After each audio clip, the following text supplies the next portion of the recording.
He once called her a burden, then threw her out of the house into the cold rain. But on that very night, she was cast aside. God sent another man, one who never promised to love her forever, yet quietly proved it every single day. She lost everything in a single night, only to find the whole world again in the arms of a man who loved through his actions. This is not merely a love story, it is the rebirth of a woman rising from ashes to become a queen. Seattle, a late afternoon at the end of October. The whole city seemed wrapped in a damp slumber. The rain wasn't heavy, just enough to send golden leaves drifting to the ground, tapping on rooftops and sliding down window panes. Cinnamon and baked apples filled the air in a small third-floor apartment on Capitol Hill, the fragrance Reese Carter always believed could warm both the heart and memory. "Apple pie, just like you love it," she murmured with a small smile as she took the pie out of the oven. Steam fogged the kitchen glass, and for a fleeting second, she saw her reflection there, flushed cheeks from the heat, hair neatly tied, eyes still bright but fading somewhere deep inside.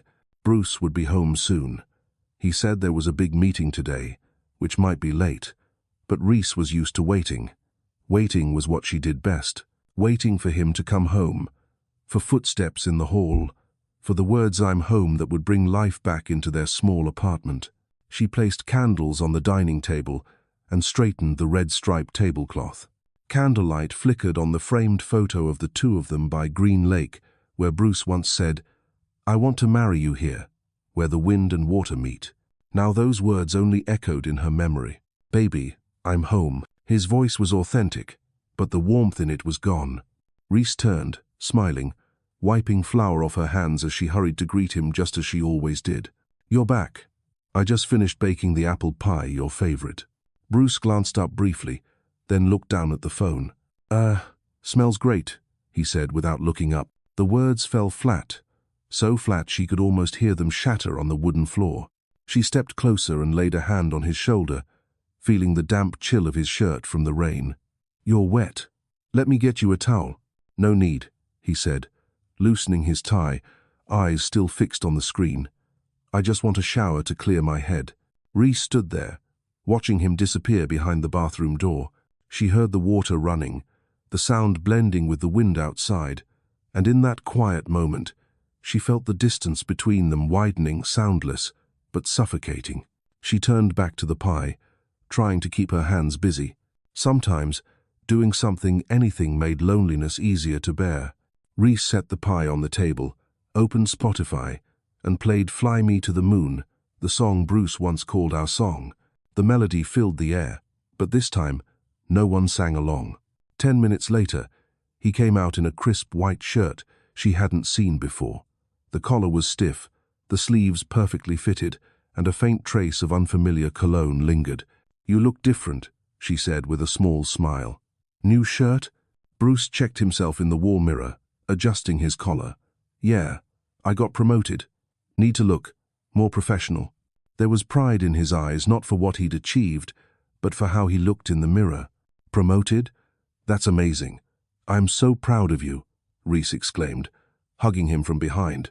"So now we can finally fix the heater before winter, right? And, Reese," his tone was even, cold, "you don't need to worry about that. I've got it handled. I have more things to think about now." She froze, her arms falling away. "I just wanted to take some pressure off you." Bruce looked around the small apartment at the potted plants she cared for, the photo wall, the crayon drawings from the children at the daycare. "Don't you ever get tired of this? This apartment, this old chair, these little things? You should want more. I have you, and this home, that's more than enough," she said softly. He laughed, but it wasn't the laugh she once loved. It was hollow, brittle. "That's the problem, Reese. You're always content with too little. I'm not." The candles burned low, wax dripping onto the table. Reese forced a smile. "You're tired. Eat something, please. I made your favorite." "I'll eat later," Bruce said, eyes back on his phone. "I've got to meet some people. Networking. Important stuff." Reese nodded. She knew that word too well, networking. The perfect shield for every secret. The door closed behind him, leaving only the trace of his cologne and the echo of emptiness. The apple pie sat untouched, the warmth fading. Reese sat down, cut herself a slice, and tried to swallow, but the cinnamon tasted bitter. Outside, rain still fell, each drop a small measure of time tapping against the glass. By morning, Bruce was gone before sunrise. Reese woke to the cold pillow beside her. On the table, a note read, "Had an early meeting. Don't wait up. No, I love you. No, see you tonight." Just 3 words, plain and cold as a November dawn. She made coffee and added a hint of cinnamon out of habit. She tried to keep her rhythm, as if routine could anchor her world. Maybe part of her believed that if everything stayed the same, he'd return to the way he was. At the Little Steps Community Center, she was still Miss Reese, the cheerful one, the kids' favorite. "Miss Reese, why aren't you smiling today?" a little one asked, eyes bright with innocence.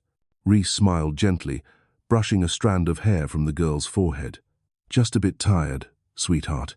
She sang with them, read stories, wiped tears, tied shoelaces, each act a quiet form of healing.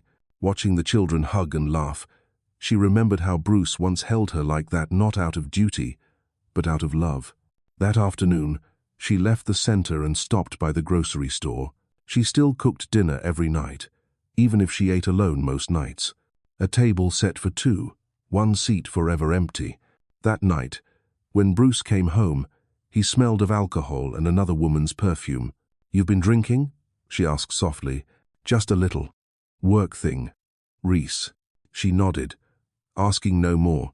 Love sometimes makes people choose silence, not because they don't know, but because they fear the truth.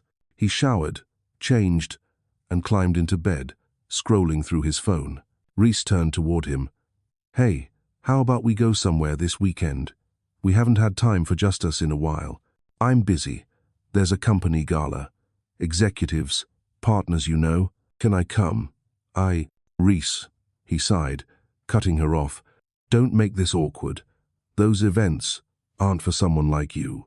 The words cut through her chest like ice. She said nothing. The room glowed blue from his phone screen, lighting a face she barely recognized. When he fell asleep, Reese sat up, watching him. She searched his face for the man who once kissed her forehead every morning, carried her over puddles, said, "You're the best thing that ever happened to me." But where had that man gone? She left the bed and sat by the window. Outside, Seattle was still raining as if the city never dried. Streetlights shimmered on puddles below, like shards of mirrors reflecting her life, fragmented, blurred, showing a woman losing faith in love. The next morning, she woke him with the smell of toast. "You want your eggs soft or firm?" Bruce didn't answer. He just pulled out a chair, flipped open the newspaper, sipped his coffee, and said, "I'll be gone for a few days. Business trip to Portland." "How long?" "Not sure. I'll come back when it's done." Reese watched him pack every item neatly folded, perfectly placed. She wanted to say, "Don't go." She wanted to ask, "What about me?" But her throat tightened. She just stood there, holding a cup of coffee gone cold. When the door closed, Reese exhaled. She turned back to the kitchen, looking at the crumbs on the table. Then she sat down, opened her laptop, and searched. Volunteer opportunities. Street Catherine's clinic. She signed up for a weekend shift at the hospice for terminal cancer patients. Not out of virtue, but because she needed to feel useful again. She didn't know that this small act, filling out that volunteer form, would become the invisible thread leading her to the man who would change her life. Kevin Hayes. Outside, the rain kept falling.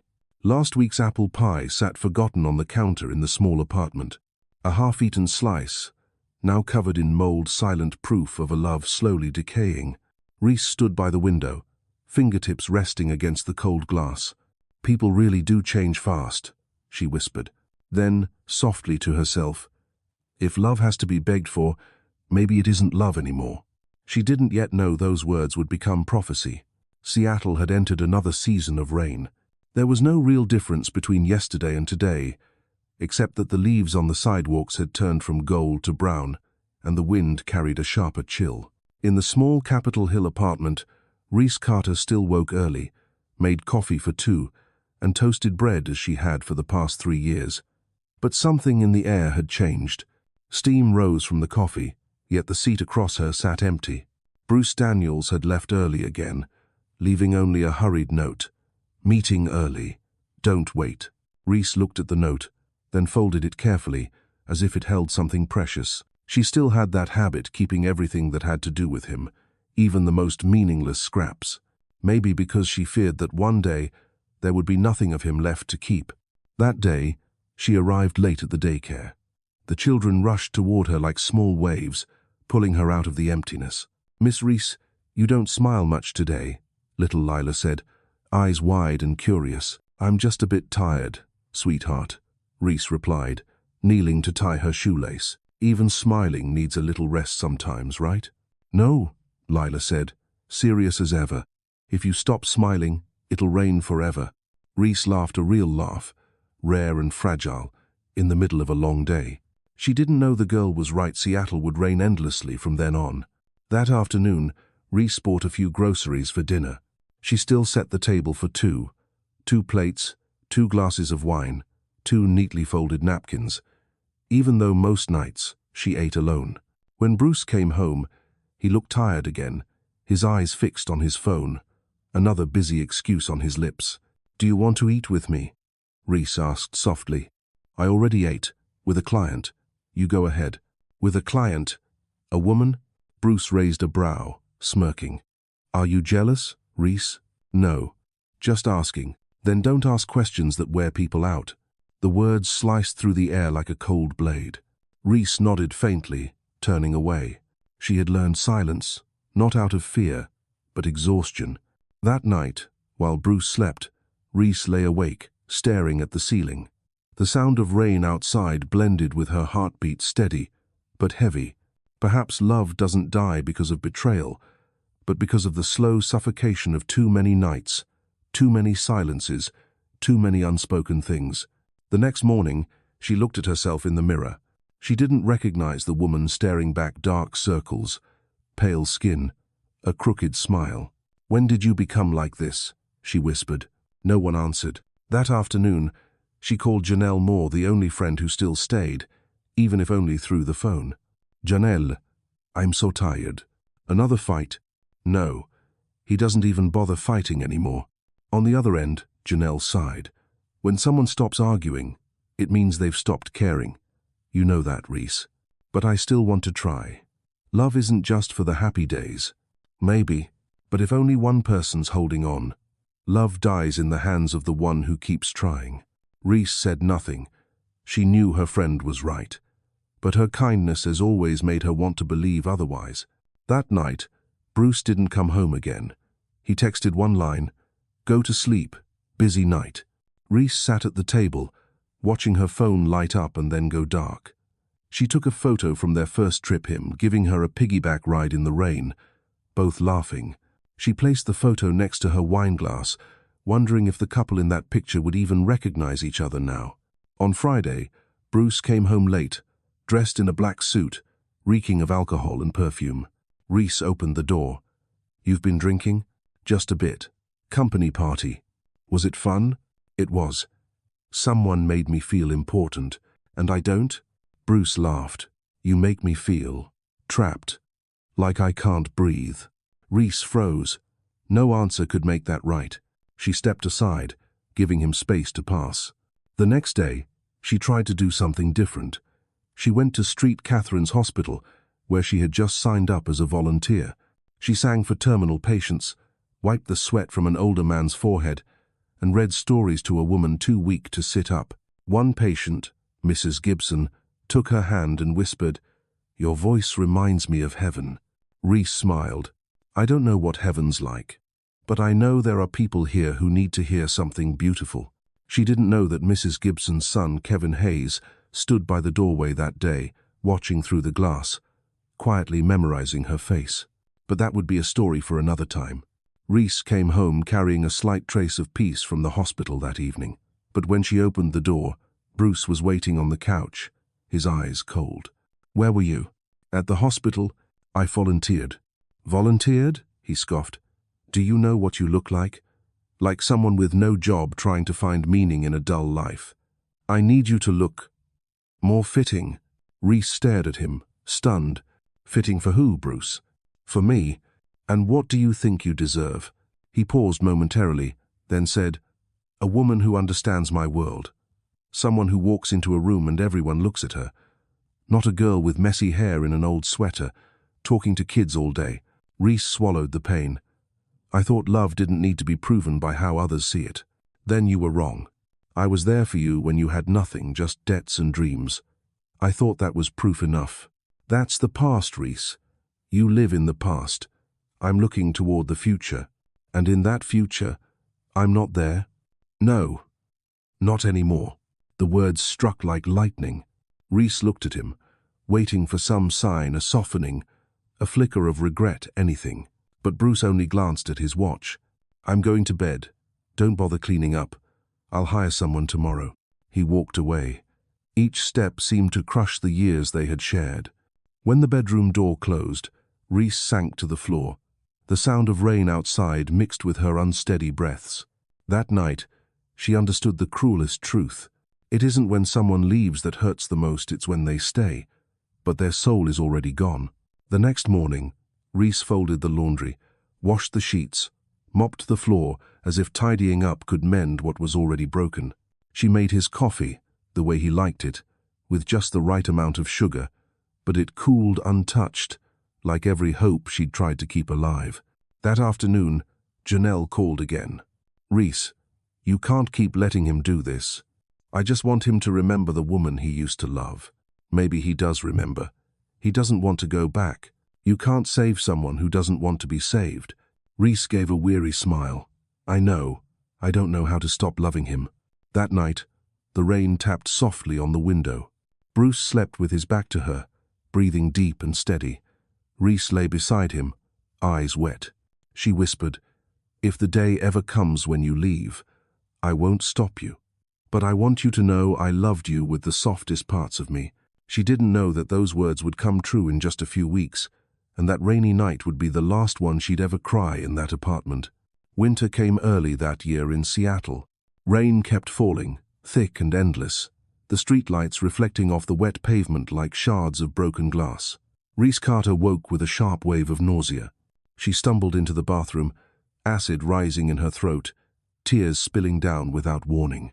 She sank onto the cold floor, clutching her stomach, afraid, bewildered, trembling. For weeks, her body had felt different, exhausted, breathless, moody. This can't be happening, she whispered, but her shaking hand still reached for the pregnancy test. 2 pink lines appeared clear as daylight, cruel as truth, beautiful as hope. Reese broke down, not out of fear, but because she knew there was a tiny heartbeat inside her, depending on her weary body to live. A piece of her, and a piece of the man she still loved, though that love was dying more with each passing day. She sat there for a long time, staring at the 2 lines, her mind spinning.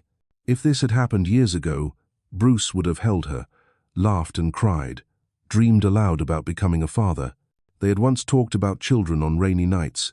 He would kiss her forehead and whisper, I want a daughter with your eyes and your smile. If she told him, he would probably frown and say, so what are you going to do about it? Still, Reese wanted to believe in the good that might remain. She spent the whole day preparing and buying his favorite foods, roast chicken, mashed potatoes, and vanilla pudding. She wore the blue dress he once said made her look like the sky before the rain. She set white roses on the table and lit a few candles. The golden light shimmered a fragile hope dressed in illusion. Her heart skipped when she heard the key turn. You're home, she said softly, her voice trembling between joy and nerves. Bruce stepped in black suit, loosened tie, weary eyes. He looked around and frowned slightly. What's all this? I just wanted to cook for you. There's something I need to tell you. Reese, I'm exhausted. Can this wait? Just 5 minutes. It's important. Something in her tone made him sit down. Reese poured him wine and took a deep breath. Do you remember, she began, how you used to talk about having a little family, Sunday mornings at Lake Union, baking in the afternoon? Bruce frowned. What are you getting at? Reese clenched her hands, tears brimming, but her smile was gentle. I'm pregnant, Bruce. The room froze. The rain outside seemed to stop. Silence filled the air like ice. "What?" Bruce's voice came out barely audible. "I'm pregnant. We're going to have a baby." Bruce shot to his feet, the chair crashing behind him. His face wasn't shocked, it was furious. "No, no, you're lying." "Bruce, I'm not." "No. How could you be so stupid?" Each word hit her like a slap. "I thought you'd be happy." "Happy? Reese, do you have any idea what this does to me? I'm on track to become vice president. I need my image to be clean, my schedule free, and my life flexible. And now you want to turn me into some guy with a kid with a daycare worker." Reese stepped back, her vision blurring. "It's our child, Bruce." "No, it's your child. I don't want this. I'm not ready. I don't want to be tied down." She held her stomach instinctively, as if to protect the tiny life already rejected. "What are you saying? You want me to—" "I want you gone, Reese. Take it and go. Don't ruin my life any more than you already have." She stood there, frozen. No sound, no rain, just his voice, cold, merciless. "You're throwing me out? I just want to breathe again. Can't you see? Since you came into my life, I've been suffocating. And now this. I can't." Reese's voice trembled. "You mean that?" He turned away. "You should be gone before I get back. I'll send you some money." She didn't remember leaving the apartment, only the slam of the door and the sky breaking open. Rain poured down, wild and merciless. Reese stood under it, arms wrapped around her belly. Her heart pounded in rhythm with the faint, unseen heartbeat inside her. From the third-floor balcony, the lights still glowed. Bruce didn't look down. He was on the phone, his voice suddenly gentle. "Sorry, baby. I'm running late. Just had to take care of a few things." Reese looked up. The rain was freezing, but her tears were colder. She walked, no umbrella, no coat. Every step splashed through puddles, each thunderclap echoing above. Seattle had never felt so cold. She had nowhere to go, no family, savings, or one. Only a small handbag and the pregnancy test in her pocket, the last proof of a broken hope. At a bus stop near Fremont, she sank onto the bench. Wind howled through the trees, the streetlight casting a faint golden glow. A sleek black car pulled up, the window rolled down. A deep voice called out, "Are you okay? You're shaking, let me help." "I'm fine," Reese said quickly, wary. The man stepped out, holding an umbrella. The streetlight caught his face, kind but firm, with eyes strangely familiar. "Are you Reese Carter?" he asked gently. She blinked. "You know me? I'm Kevin Hayes. My mother, Mrs. Gibson, is at Street Catherine's. You stayed with her near the end. She always talked about you, called you the angel with the warm voice. I owe you my thanks." Reese froze. The memories rushed back, the frail woman who held her hand and asked her to sing Amazing Grace every night. "She's gone?" "Yes, but she passed peacefully, thanks to you. I'm grateful for that." Kevin looked at her, drenched, trembling, her lips pale from the cold. He took off his coat and draped it over her shoulders. "You can't stay out here. It's freezing. I have a spare room just for the night. No expectations, I promise." Reese hesitated, but as a gust of wind swept through, she laid a hand on her stomach. "For the baby," she whispered. Then she nodded. Kevin opened the car door, helping her inside. Warmth enveloped her, the soft hum of the heater, the faint scent of mint tea. She closed her eyes, body trembling from exhaustion and relief. "Thank you," she murmured. "Don't thank me," he said quietly. "Thank yous are for small favors. Tonight, this matters." The car glided through the rain over the Aurora Bridge, past the glowing lines of neon reflected on the water. Reese gazed out the window, her reflection faint and blurred, her past fading into the night behind her. She didn't know what the future held. Only that on this night, the night she was abandoned, fate had also arranged for her to meet the man who would one day love her the right way.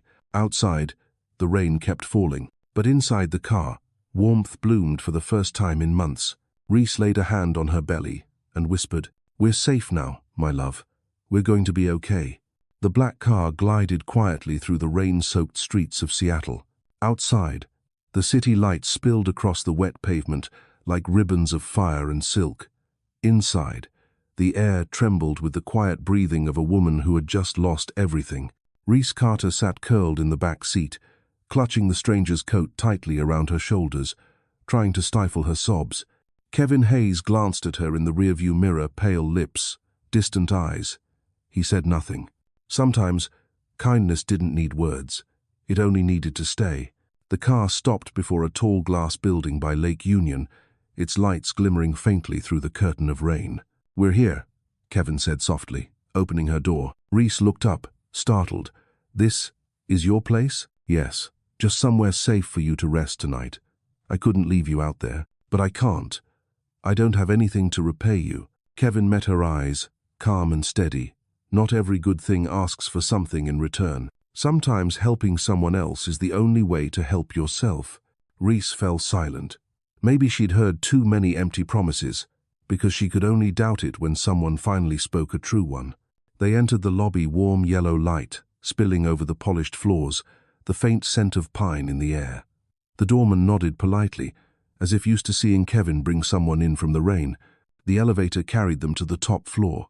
When the doors opened, Reese gasped. High ceilings, gleaming wood floors, expansive glass windows opening to the glittering face of Lake Union. Everything was quiet, elegant, but somehow tender. "The living room's over there," Kevin said gently. "Bedroom's down the hall. There's a hot shower and some clothes in the closet. Rest. Take your time." "You had things prepared?" she asked softly. "I keep a few extras, for guests, or anyone who needs shelter." She looked at him, her expression a mix of gratitude and disbelief. "You really don't have to do this." "Maybe not," he said. "But my mother used to tell me if you see someone drowning, don't ask why they went into the water. Just throw the rope. Tonight, you're the one who needs that rope." Reese stood there, speechless. Part of her wanted to run, that instinct born from too many wounds. But another part of her wanted to stay, just for one night, to know what peace without conditions felt like. She nodded slowly. "Thank you. You can call me Kevin." "Thank you, Kevin." He smiled, small but honest. "You're safe now, Reese. No one can hurt you anymore." When he left, Reese stepped into the living room. It felt almost unreal, soft leather, a white rug, the faint trace of cinnamon. In the bathroom, warm water cascaded over her, washing away shame and sorrow. Her tears mixed with the water, disappearing without a trace. When she came out, she wore a grey sweater from the closet, warm, faintly scented with lavender. On the table lay a handwritten note. "There's ginger tea in the kitchen. Drink a cup before bed. K." She held the note, tracing the strong, even handwriting with her thumb, her heart swelling unexpectedly. She made the tea and stood by the window. Below, the city still glistened under rain, but inside, there was a gentleness she hadn't felt in so long. Her hand rested on her belly. "Sleep now, my love," she whispered. "Maybe God still has mercy on us." The next morning, pale Seattle sunlight slipped through the white curtains. Reese opened her eyes, forgetting for a moment where she was. When she remembered, tears rose again, not from sadness, but from a fragile peace. She changed clothes and stepped outside. The smell of fresh coffee filled the room. Kevin stood in the kitchen, sleeves rolled up, one hand holding a pan, the other a steaming mug. "Good morning." "Good morning. You're cooking?" "Trying to," he smiled. "Can't promise it's good, but it's edible." She smiled for the first time in months. "Thank you, Kevin. You don't have to thank me. You can stay as long as you need until you're ready to move forward." "You say that like I actually can." "You can," he said. "People like you, they just need time." They ate breakfast in a comfortable silence. Outside, the rain returned, tapping gently against the windows like background music for a quiet beginning. Reese told him a little, not about Bruce, but about her mother, her dream of opening a school for underprivileged children. Kevin listened without interruption, without judgment. When she paused, he asked softly, "Do you have anyone to call? Friends? Family?" "No. Just Janelle. She lives far away. I don't want to bother her." "Then from now on, consider me someone you can call. Truly." Reese looked at him. His eyes were steady, sincere, free of pity or expectation. Something in her chest ached with relief. Why are you helping me? Kevin thought for a moment. Because my mother once told me when someone makes you believe the world is still kind, you have to pass it on. You did that for her. Now it's my turn. Reese said nothing. She just lowered her head, hiding the smile and the tears that came together. She didn't feel like a burden for the first time in months. That afternoon, Kevin drove her to a nearby grocery store. He didn't buy anything extravagant, just bread, milk, fruit, tea, and vitamins for expectant mothers. You, no I. I guessed, he said gently, sparing her the embarrassment. I have a sister. I know the signs. Reese laughed softly. You're more observant than you think. Maybe I've learned to see, not just to look. They went home. Rain followed them back. Kevin helped her unpack the groceries, then left her to rest. That night, Reese lay in the wide bed. The emptiness inside her slowly softened into safety. Outside, rain whispered on the glass. Inside, her heartbeat matched the tiny rhythm inside her. She closed her eyes and whispered, "Thank you for finding my child. And thank you, Kevin, for finding her mother." It was the first night Reese Carter truly slept without dreams, fear, or tears.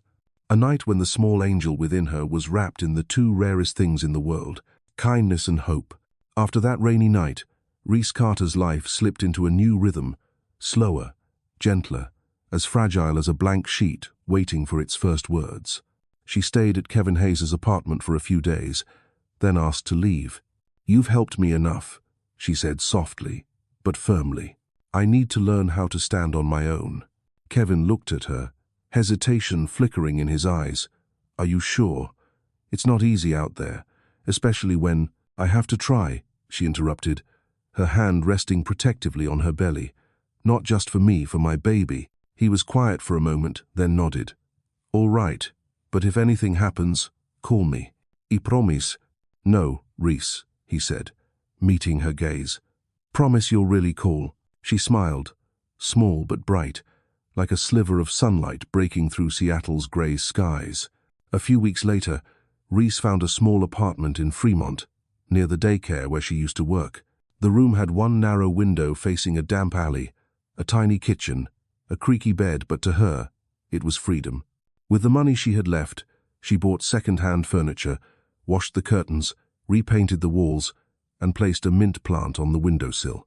She believed that where there was the scent of mint and the sound of laughter, a place could become a home.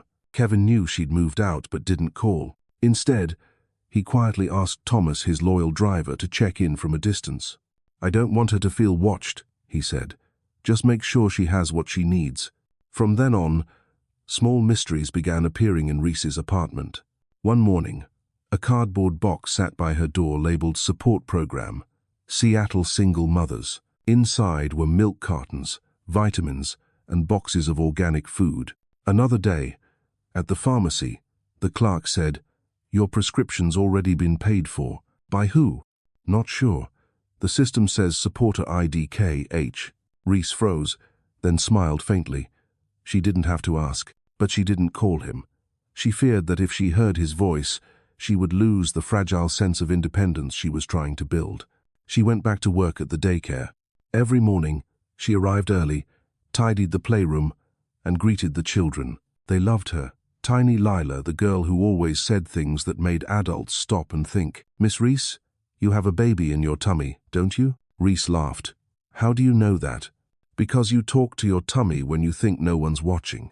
Reese smiled, brushing the girl's soft hair. "You're a clever one." She often sat by the window during nap time, watching the rain fall on the playground. The lights reflected on the wooden floor in shimmering patterns, and she thought maybe happiness isn't having everything, but being grateful for what still makes you smile. One afternoon, she felt faint. She'd been working extra hours, teaching craft classes to save money. By the time she got home, she nearly collapsed. Her heartbeat raced, sweat soaked her skin, and pain tightened her stomach. She tried calling Janelle, but there was no answer. She slumped to the floor, her vision dimming. Just before she blacked out, she heard frantic knocking. "Reese, are you in there?" It was Kevin's voice. She barely saw him burst through the door, lift her into his arms, then everything went dark.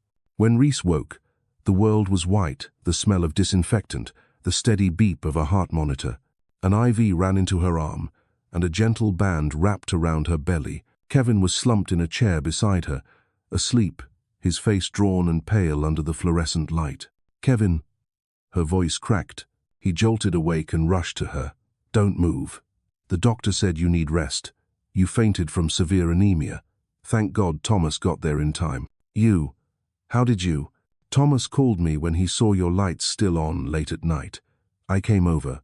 The door was unlocked. A few minutes later, and you might have—" He stopped, unable to finish. Reese reached out, her voice trembling. "I don't know what to say." "Don't say anything. Just rest." The doctor entered, smiling. "Good news, the baby's fine. But you'll need to take better care of yourself. You were lucky, and your blood donor was a perfect match, quite rare." Reese turned to Kevin, eyes filling. "It was you?" He nodded slightly. "Same blood type as my mother. I guess fate decided that." At that, Reese wept, not from fear or pain, but because, for the first time in months, she felt truly protected. Not by promises, but by actions. After she was discharged, Kevin took her back to his apartment. She protested weakly, but he said, "This isn't about helping. It's about keeping you and the baby safe. You can leave when you're ready, I promise." The place was just as before, warm, still, filled with the faint aroma of coffee. Thomas brought a small bouquet and smiled kindly. "Welcome back, Miss Reese. I think you'll be staying a little longer this time." Reese laughed through her tears. Kevin sat in the living room that evening, gazing at the lake. Reese stepped in, holding a cup of ginger tea. "You don't have to do all this. I know. But sometimes, you don't need a reason to stay beside someone. You know you want them to be okay. Aren't you afraid of being taken advantage of?" "No," he said, "because I'm not expecting anything back." She fell silent. The words were simple, but to someone who'd been abandoned, they sounded like salvation. From that night on, Kevin became her invisible guardian, not through grand gestures but quiet constancy. He made coffee in the mornings and left small notes on the table. "Don't skip breakfast. Carrots help with iron." He left food in the fridge, came home late, but always knocked on her door with the same question. "Are you okay?" Reese grew used to that calm rhythm. Sometimes she sat by the window, watching the reflections of city lights ripple across the lake, and thought, if Bruce was the storm, Kevin was the stillness after it, the breath she could finally take, the place she could learn to live again. One night, she said to him, "I used to think kindness was rare, only found in books. But you've made me believe it still exists." Kevin smiled. "I'm not that good, Reese. I don't want to see anyone go through what my mother did." She said nothing, just looked at him for a long moment. The soft light from the lamp cast warmth across his tired but gentle face. Something inside her began to stir, small, fragile, but real. Outside, the rain began again. Reese looked out, whispering, "Maybe sometimes God doesn't save us from the storm. Maybe he sends someone to hold the umbrella and walk through it with us." Kevin didn't answer. He smiled a quiet, tender smile and stepped onto the balcony. Their shadows fell across the glass in the glow of golden light, not as two strangers, but as two souls learning to trust again. February mornings in Seattle were grayer than usual. The rain was fine as silk, veiling the surface of Lake Union. Kevin Hayes' apartment sat quiet beneath a silver sky, while Reese Carter tried to hide a fatigue that grew harder to ignore. In the weeks since her collapse, her body had grown stronger, at least outwardly. Every morning, she brewed tea, read a few pages of a book, then stepped onto the balcony for air. Kevin still left his small notes on the kitchen table. "Don't forget your vitamins. I'll be home early. It's cold, don't keep the window open too long." Reese always smiled as she read them. Those small, ordinary lines were worth more to her than any grand declaration of love. For someone who had once been forgotten, being remembered was everything. But lately, she'd felt dizzy. Her vision blurred at times. A dull ache circled her belly like a warning. She didn't tell Kevin. He had done too much already, and she refused to be a burden again. "It's just lack of sleep," she told herself. But deep inside, unease grew like a shadow. That afternoon, Kevin came home earlier than usual. He found her trying to hang a curtain she'd just washed. Reese, don't reach so high. It's dangerous.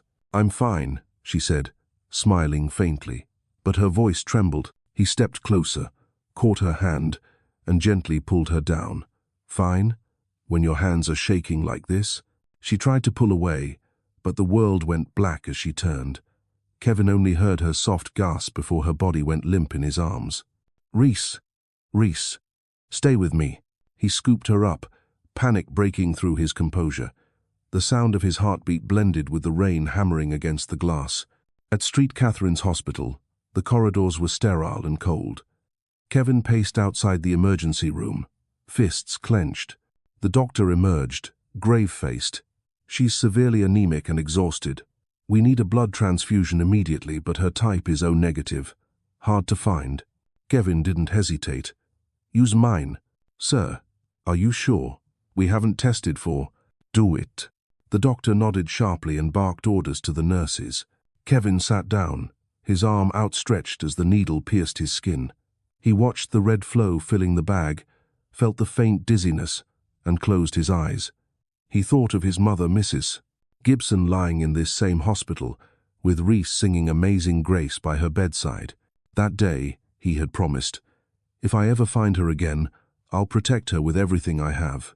Now, he was keeping that promise with his own blood. When the transfusion was over, he was pale and lightheaded but refused to rest. I need to see her.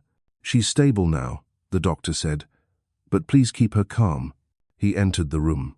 Under the soft glow of the monitors, Reese lay motionless, her skin pale against the white sheets. Her hand rested over her belly. The rhythmic beeping of the heart monitor filled the air. Kevin sat beside her, took her hand, and whispered, Reese, you have to stay strong, okay? Not just for yourself, for both of you. His voice low, rough, unsteady, mixed with the whisper of rain against the window. He didn't know how long she would sleep, only that with every passing second, the thought of losing her terrified him more than losing himself. He bowed his head over her hand. I promised my mother if I ever met the angel who made her smile again, I'd never let her be alone. So please don't leave me, Reese. Not you. Outside, rain still fell, but in that sterile room, warmth slowly spread from his hand into hers. When Reese opened her eyes, the white light burned for a moment before shapes came into focus. Ceiling, IV line, the steady beeping of the monitor. She tried to move, but a warm hand clasped hers first. Don't, came a whisper. You're safe now. Kevin sat beside her, eyes ringed with exhaustion, his shirt stained with dried blood, his own. You. Her voice was cracked and faint. Don't talk, he said softly. The doctors said you need rest. Your blood type's rare, they had to use their closest match. It was you? He didn't answer, just smiled, that small, tired smile of his, tender enough to make her eyes fill with tears. I only did what my mother asked me to. She looked at him, confused. Before she passed, she told me, if you ever meet the girl who sang to me, protect her with everything you have. Kevin's voice was quiet, almost breaking. Now I understand why she said that. Reese turned her head away as the first tear slipped down her cheek. You didn't have to do that for me. Not for you, Kevin replied gently. For myself. Silence settled between them. Outside, the rain had stopped. Soft light filtered through the window, falling over her face, pale but brave. In the days that followed, Kevin never left the hospital. He worked from his laptop, slept in a chair, checked the IV, and adjusted her blanket. The nurses told him to rest, but he only smiled wearily. I once let someone I love face pain alone, he said. I won't make that mistake again. On the third night, Reese woke in a half-dream. Kevin was still there, his head resting on the edge of her bed, his hand clasping hers. The lamplight threw their joined shadows across the wall, intertwined like an unspoken prayer. She watched him for a long time. Deep in her chest, her heart began to recognize what her mind couldn't yet name, that some people never need to say I love you. They prove it in the time, blood, and quiet devotion they give you. Kevin? Yeah? Have you slept at all? I doze off now and then. You shouldn't do this. I'm not worth it. He looked up, his voice rough but sure. Reese, don't ever say that again. You deserve every good thing life owes you. You've just been loving the wrong people." She went silent. His words sank deep, touching the tender scars she'd long tried to hide. "I'm scared," she whispered. "Scared that one day you'll leave too. Everyone does." Kevin laid his hand over hers light. "Steady. I can't promise life won't change, but I can promise this. I won't be the first to let go when the storm comes." Her tears came freely then, and he said nothing, only pulled his chair closer, letting her rest her head on his shoulder, the quiet saying everything. A week later, Reese was discharged. The doctor ordered strict rest, better nutrition, and no heavy work. Kevin handled the paperwork and brought her home to his home, as if it were the most natural thing in the world. The apartment was bathed in golden afternoon light. Everything was neat, calm, familiar. On the table sat a small bouquet of white baby's breath, and a card from Thomas. "Thank you for giving my boss someone to care about besides his work." Reese laughed through her tears. "You make the world kinder in strange ways, Kevin Hayes." He shrugged, teasing lightly. "Maybe you took all my common sense when I gave you my blood." They both laughed, a sound that filled the room like a song they both somehow knew. That night, Reese sat by the window as rain returned, soft as mist. Kevin brought her a mug of warm milk and sat beside her. "Thank you," she whispered. "For what?" "For being here. For proving that sometimes angels don't have wings, just hearts big enough to share their blood." Kevin looked at her, eyes deep and steady. "If anyone's worth that, Reese, it's you." She didn't reply. She only placed a hand over her belly where life was growing from the very blood he had given and smiled faintly. Outside, rain fell again over Seattle. But inside that quiet apartment, the light glowed warm and golden, like the heart of a man who had given part of his life, not just to save two beating hearts, but to rekindle faith in the one that had almost stopped believing. There are mornings when Seattle wakes beneath a veil of silver mist. Everything softens, the world quiets, and life feels like taking a slow, deep breath after a long ache. Reese Carter sat by the window, hands wrapped around a cup of tea, sunlight falling pale across her loose hair. For the first time in months, she didn't feel like she was surviving, she felt alive. Kevin Hayes' apartment no longer looked like the cold, minimalist space of a man who'd forgotten how to share his life. Since she and the baby had moved in, it had become a home. On the dining table sat pastel-colored cups she'd bought.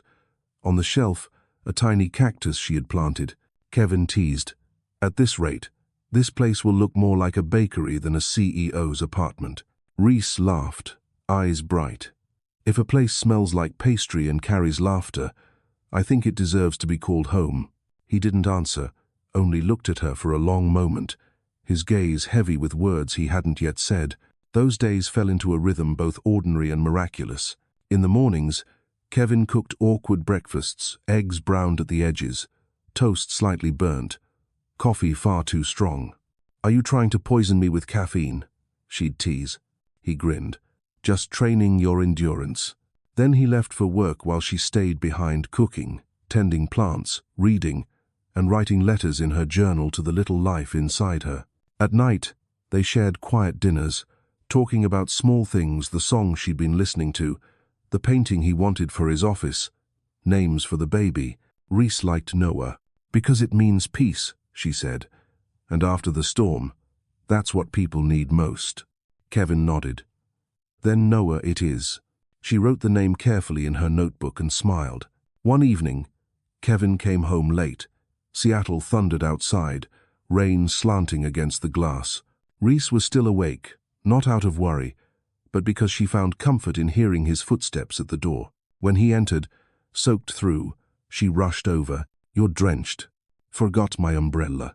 She sighed, half scolding, half tender. "Go change. I'll reheat the soup." When he returned, hair still damp, she placed a steaming bowl before him. "You made this?" "Chicken and ginger. To keep you from catching a cold." He looked at her for a long time before saying quietly, "I don't know how to thank you." "Don't thank me, Kevin. Just eat. I didn't make it for gratitude. I made it because you're the only person I want to take care of." The words caught him off guard. His hand trembled slightly as he lifted the spoon. That night, Reese couldn't sleep. She stepped onto the balcony to watch the rain. Kevin joined her, draping a jacket over her shoulders. "What are you thinking about?" "That maybe trust is like a candle," she murmured. "Once it's blown out, people are terrified to light it again. But it can still glow if someone's patient enough to shield it from the wind." "I'll shield it," he said, his voice low and sure. She turned toward him. Their eyes met not with urgency or passion, but with a warmth that flickered steady and real. That night, the rain stopped, and a few stars broke through Seattle's clouds for the first time. Kevin whispered, "You're teaching me to believe in good again. And you," she smiled, "are teaching me not to be afraid of happiness." As weeks passed, Reese's belly grew rounder, the apartment filled with minor signs of life-soft morning music, the smell of cookies baking, Kevin's voice talking to the baby as if it could already understand. "Hey, Noah," he'd say, bending close to her belly. "Did your mom eat well today? Are you kicking to say hi to Dad yet?" "Dad?" Reese laughed. He flushed. "Well, the guy who talks to him daily should earn the title, right?" She didn't answer, only smiled, and the whole room seemed to glow in that smile. While Kevin was at work one afternoon, Reese found a folder inside his desk, old invoices, rent receipts, hospital bills, all in her name. She flipped through them, her chest tightening. He had quietly paid everything: her debts, medical costs, even the rent from her old apartment. When Kevin returned, she sat silently on the sofa, the papers in her lap. "You did all this? I just wanted you to feel secure." "Kevin, I once swore I'd never let anyone save me again. But you don't make me feel weak. You make me feel redeemed." He knelt before her, voice steady but gentle. "Reese, don't think I did this out of pity. I did it because you're someone worth caring about, because I wanted you to know someone can choose to stay. Not out of duty, but because they want to." Her tears came quietly. He reached up, brushed them away, and held her hands in his. "You've been hurt too deeply," he said softly. "But you're not ashes, Reese. You're soil. And from here, we'll grow trust again." She couldn't hold back anymore. She leaned forward, wrapping her arms around him not as someone rescued, but as someone finally safe. He held her just as gently, as if afraid to break something fragile and newly blooming. They stayed like that long, while the sunset painted the city red. Their shadows stretched across the glass, two once broken souls learning to build a home from the pieces they still had left. That night, before bed, Reese wrote in her journal, "They say ashes are what remain when everything's burned away. But I think from ashes, you can make a brick. And I'm learning to rebuild my life piece by piece, with trust, with kindness, and with him." She put the pen down and looked at Kevin, asleep on the couch, lamplight soft against his face. Part of her was still afraid, but a larger part was calm because she knew love didn't always arrive like a storm. Sometimes, it came like breath, slow, warm, and real. Outside, Seattle's rain began again, but inside Reese's heart, the sun had finally risen. That night, Seattle didn't sleep.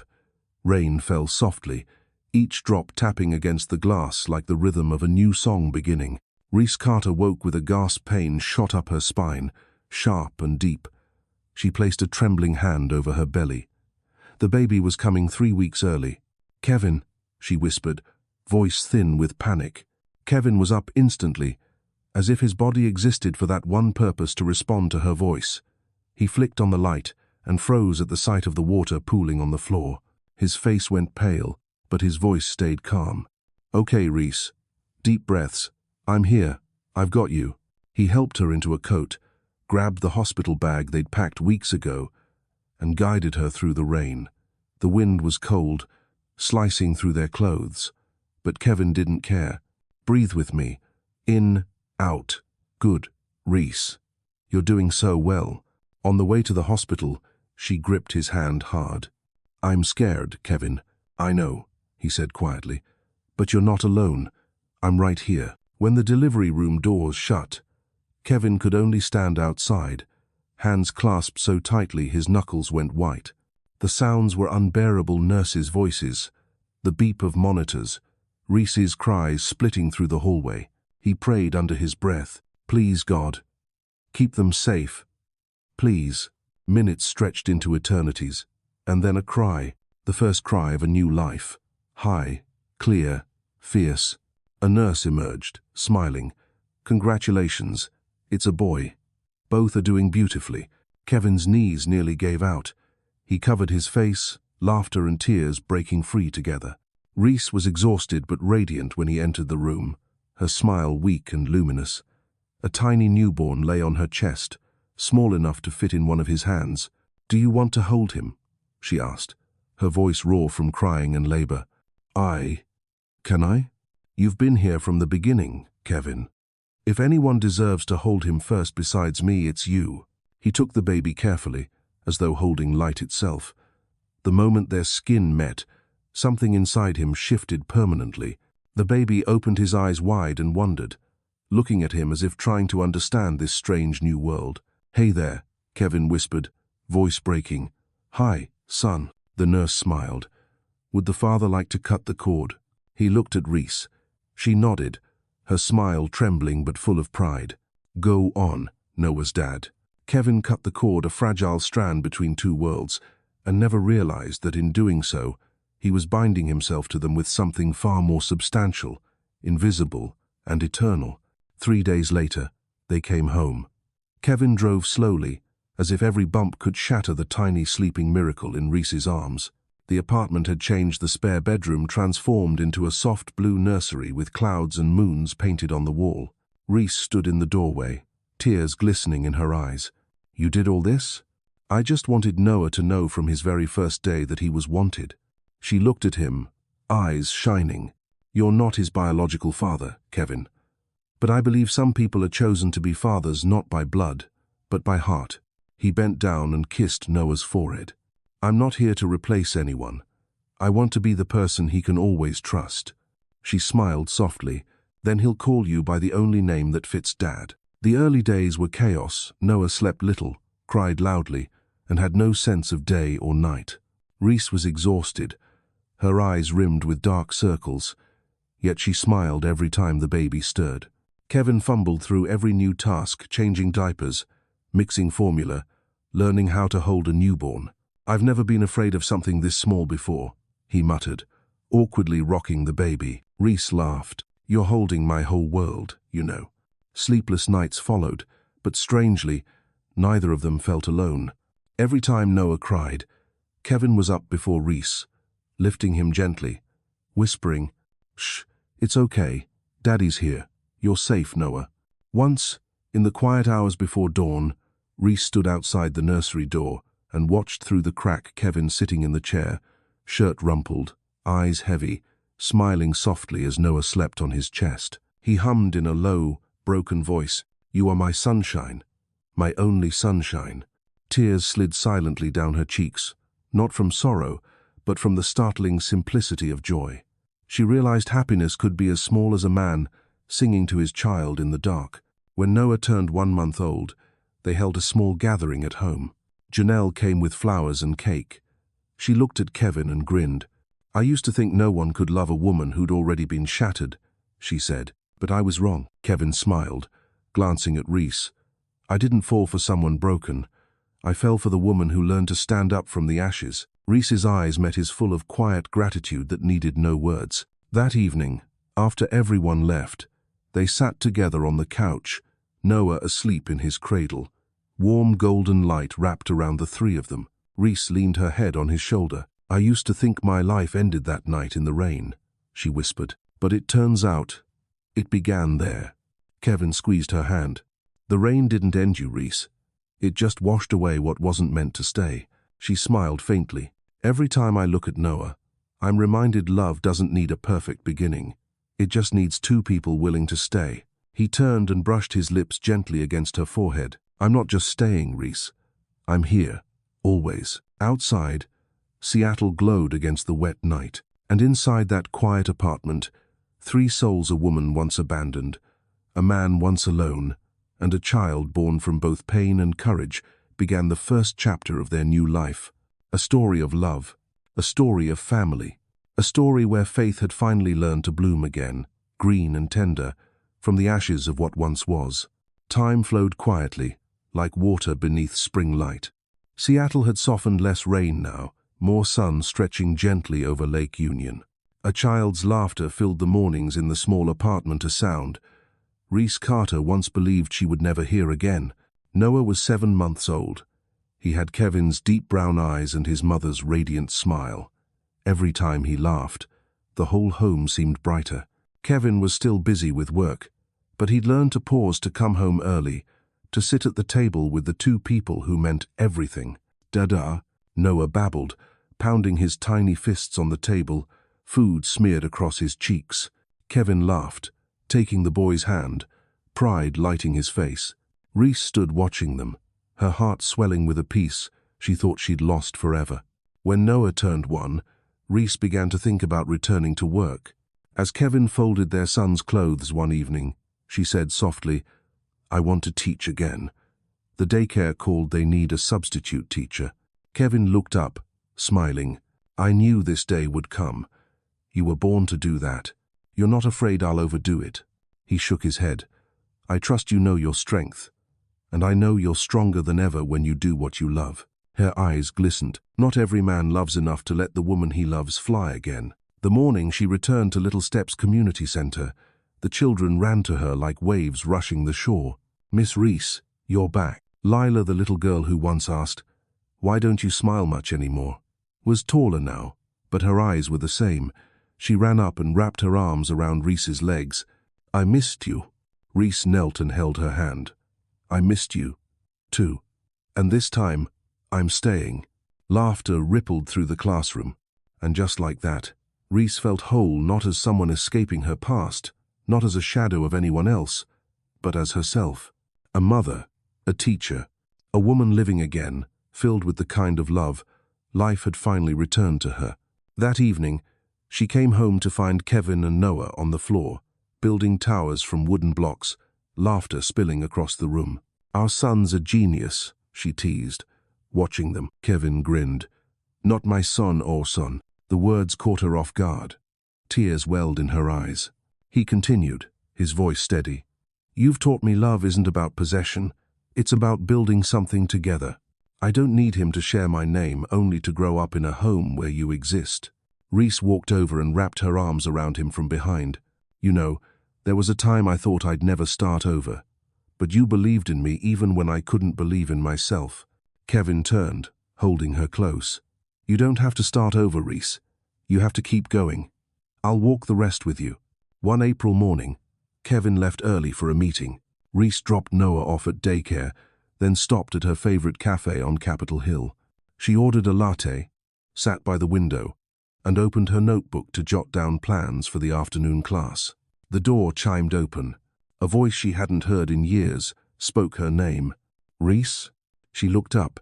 Bruce Daniels, still in his tailored suit, still carrying that polished smile, but his eyes had lost their spark. For a moment, silence. Then Reese smiled faintly. "It's been a long time, Bruce. I didn't expect to see you." "Seattle's small," she said. He hesitated before sitting down. "I heard you have a child." "Yes, his name's Noah." "Is he mine?" Reese met his gaze without flinching. "No, but I have someone who loves him and me with his whole heart. Sometimes, a father isn't the man who gives blood, Bruce." He dropped his eyes, voice breaking. "I was wrong. I lost you, and the best part of who I was." She was quiet, not because she couldn't forgive him, but because the wound had healed. "Finally," she said, "I used to think I'd hate you forever, but now, I hope you find peace like I did." He blinked back tears. "Thank you, Reese." She smiled, sunlight catching her hair. "There's nothing to thank me for. We were just two people meant to pass through each other's lives to learn how to love the right way." When Bruce left, Reese sat for a few minutes more. Her heart didn't race. She didn't tremble. There were no tears, no anger, only calm, the kind that comes when a storm is truly over. That evening, Kevin came home, and she told him. He listened quietly, his hand wrapped around hers. "I used to worry your past would hurt you again," he said softly. "But now I see it only made you stronger." Reese rested her head against his shoulder. "I'm not afraid of the past anymore, Kevin. I'm only afraid of one thing." "What's that?" "Not meeting you." He smiled and kissed her forehead. "You'd still be okay, Reese. You were born to be strong. I'm just the lucky one who got to walk beside you." Later that night, while the city slept, Reese wrote in her journal, "Some people enter our lives like storms to teach us fear. Others come like sunlight after rain to teach us how to love ourselves again. I've lost much, but what remains is everything." She set down the pen and turned toward Noah, sleeping peacefully in his crib, and Kevin, reading nearby under a warm lamplight. In that quiet glow, she realized she was no longer the woman who had once fallen to her knees in the rain of Seattle. She had risen wearing a crown forged from courage, steadied by the hands of the man who never let go. Outside, Seattle shimmered beneath the night. Inside that tiny home, 3 breaths moved in rhythm. Love, at last, had found its way back in the shape of a family. Summer came to Seattle as softly as breath. The sky was so clear it felt close enough to touch, and the morning light shimmered across Lake Union. A breeze drifted through the willow trees, carrying the scent of cinnamon from the little bakery nearby. In a small garden covered in white baby's breath by the lake, Reese Carter stood before a mirror inside a wooden cabin, dressed in a simple, luminous wedding gown. Outside, laughter floated through the air, the sound of friends, the bubbling voice of Noah insisting on running toward the lake. "Hey, buddy, don't get your vest dirty," Kevin said with a laugh, bending down to fix the bow tie around his son's tiny neck. Noah, 2.5, tilted his head, grinning. "Daddy handsome." The whole room erupted in laughter. Reese's closest friend, Janelle, fastened a small silver clip into her softly curled hair. "Ready?" she asked. Reese smiled at her reflection. "I've been ready since he held my hand and said, 'I'm here.'" The wedding wasn't extravagant, no grand hall, no champagne towers. Just a few close friends, family, and the lake gleaming like a mirror beneath the summer Sunday. Reese stepped out, holding a bouquet of white baby's breath. Kevin waited for her down the grassy aisle, wearing a light gray suit, his gaze fixed on her as if the world had narrowed to a single person. As she drew closer, he took a shaky breath, eyes glistening. "You're beautiful," he whispered as he took her hand. "Don't say that," she murmured, "or I'll cry." "That's okay," he smiled. "Tears are allowed to be beautiful today." The minister smiled, opening a small leather book. "Life never promised either of you an easy road," he began softly. "Yet here you stand, 2 souls once brought low by the storm, choosing to rise together." Reese turned to Kevin, her voice trembling but sure. "I used to think love made me weak, but it turns out it's the only thing that made me strong enough to love again. Thank you not for saving me, but for living with me." Kevin squeezed her hand. "I once lived in rooms full of luxury and silence. Then you walked in bringing the smell of baked bread and laughter. You turned a house into a heart. And from now on, whenever I lose my way, all I'll need is the sound of Noah's laughter and your breathing beside me to know I'm home." The minister nodded gently. "There's no need to ask if anyone objects. Those who've seen their journey know they've earned this peace." When Kevin kissed Reese, the wind swept over the lake, scattering hundreds of tiny white petals into the air like summer snow. Noah clapped his small hands, shouting, "Daddy kissed Mommy."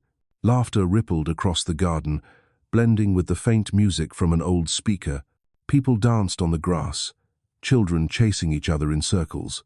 Kevin and Reese slipped away momentarily, standing at the water's edge, sunlight rippling across the surface. "Do you remember?" she asked softly. "This is where I once dreamed I'd get married." "I know," he said. "You told me once. And today, that dream came true. It's a little different, though." "How so?" "The man standing next to me isn't the one I once wanted, but he's the one I truly needed." Kevin didn't answer, he only tightened his hold on her hand. By evening, the city lights shimmered over the lake. The guests were gone, and the garden was quiet now, just the 3 sitting on the wooden dock, feet above the rippling water. Noah slept in Reese's arms, his tiny hand clutching Kevin's bow tie. Kevin draped his jacket over her shoulders. "Cold?"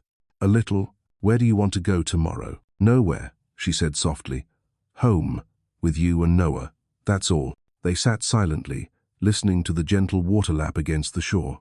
Reese leaned into his shoulder. "I never thought life would give me a second chance. Maybe it knew you'd treasure it more than anyone else," he said. "And you?"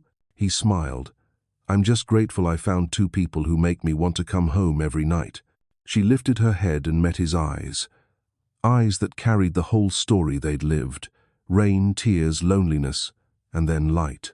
Kevin, if one day I'm not here, don't say that. I just want you to know you taught me something no one else could. That love isn't about finding someone perfect, but seeing someone through the eyes of forgiveness. He kissed her forehead. And you taught me that starting over doesn't mean forgetting the past, it means loving the present more deeply. They stayed that way for a long while. Over the city, fireworks bloomed in the sky. Noah stirred, half asleep, whispering, "Daddy, Mommy." Pretty lights. Kevin chuckled, gathering them both into his arms. Yes, Noah, they're beautiful, but not as bright as what's in my heart right now. Reese rested her head against his chest, listening to the steady rhythm of his heart, each beat a reminder that she was alive, that she loved, that she believed again. The wind carried the scent of cinnamon and ripe apples across the lake, the smell of long ago, when everything began. Now, it had returned, no longer tinged with sorrow, only gratitude. Reese smiled, closing her eyes. In the hush of the night, she heard Kevin whisper, "We've walked through storms, Reese. Now, let's live in the Sunday." And so the story closed, not with a fairy tale ending, but with something far more real. Three souls, beneath Seattle's damp sky, had finally learned how to turn the rain into light.